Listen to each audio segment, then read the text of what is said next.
Ladies and gentlemen, I am Paul, U.S. Army combat veteran. It is July 19th, 2022, and this is your daily Ukraine update. And things continue to get weird on Russia's recruitment front. Let's break down why in a sec. Okay, so first off, your frontline update. Biggest changes have occurred, first off, at the Seversk front. So it sounds like, based on the intel, that Seversk and Bakhmut are going to be the primary objectives of the next Russian advance. Do I think that's the most brilliant call? No, but then again, the Russian commanders have to take they are under orders to show actual W's, and a bold flanking maneuver is either going to pay off huge or fail catastrophically, so it's probably just easier to take one little village at a time. As you can see, Seversk, they continue to be contested. Here's the most up-to-date front line.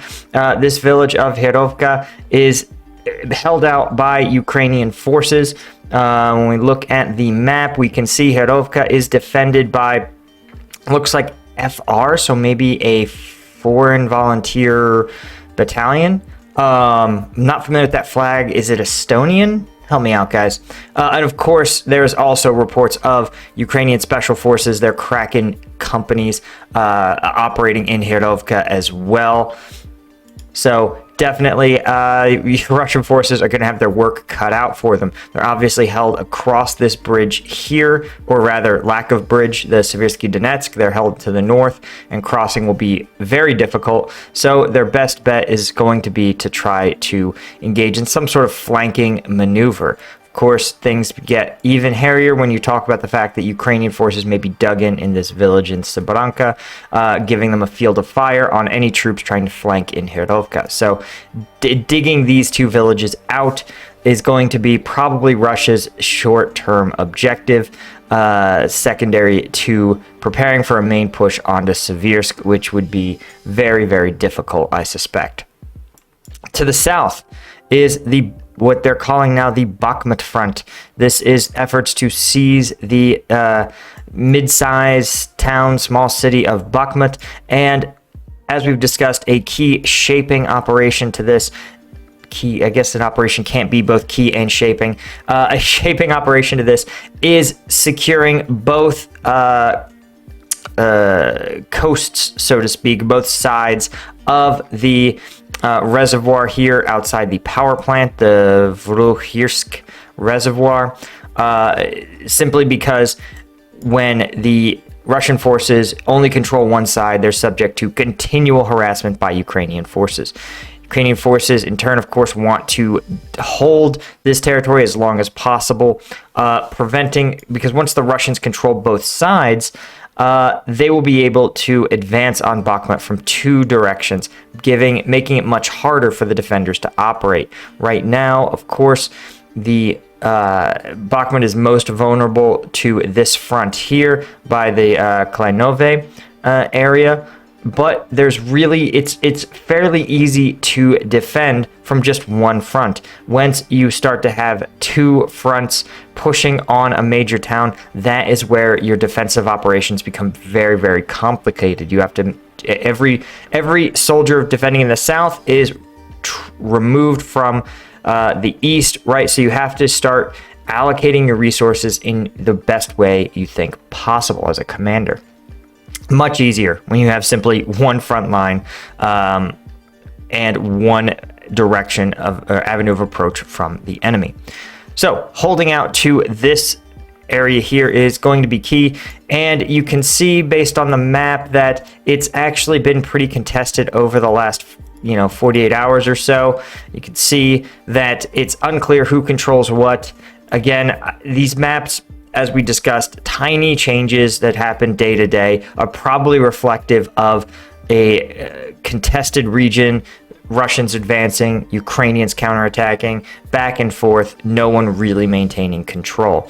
There's also supposedly a fairly large power plant, I believe it's right here, in this that uses this reservoir probably for cooling, and digging the defenders out of that power plant is going to be a tremendous amount of work and could become a huge problem for the Russians.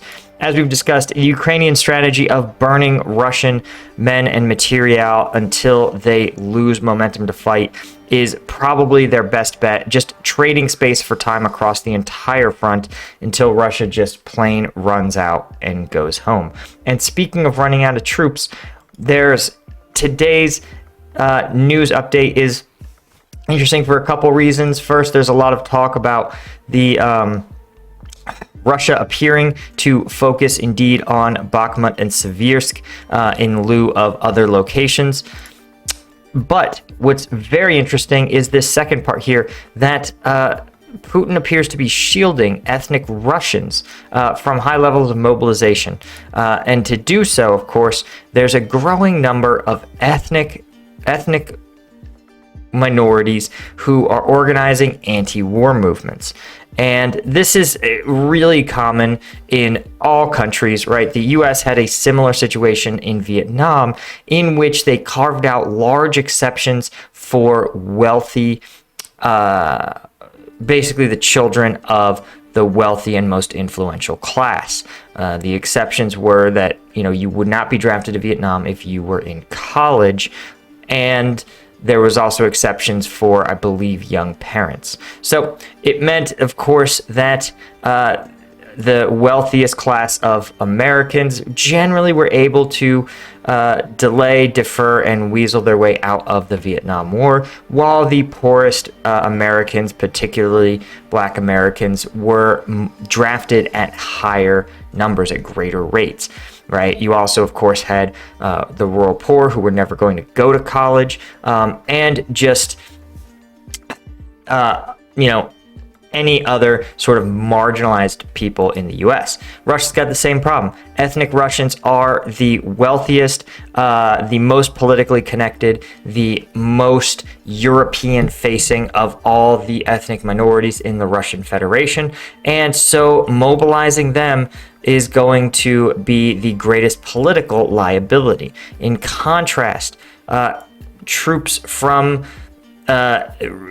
ethnic minority regions, Chechnya, South Ossetia, Tuva, Tatarstan, Bashkortostan, Chuvashia, and others, they're seen as more expendable. Their families aren't politically connected. They don't get a ton of wealth. And the meager salary and rough life of a conscript isn't going to be quite as offensive to them as it would be to, say, a college graduate Muscovite.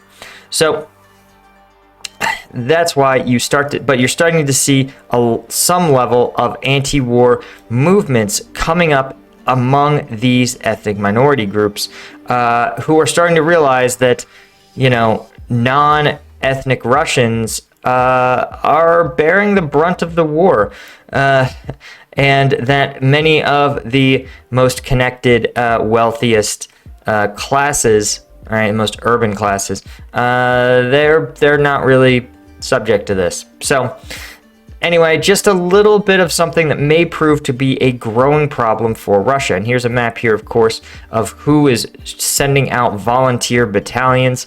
As you can pretty clearly see, it doesn't look like many of the main European, Euro-facing areas are putting out too many volunteer battalions. So again, this may not go anywhere, but it may prove a thread that can grow over time and become a pretty big thorn in the side of Russia as they try to find sufficient troops to keep this war effort going.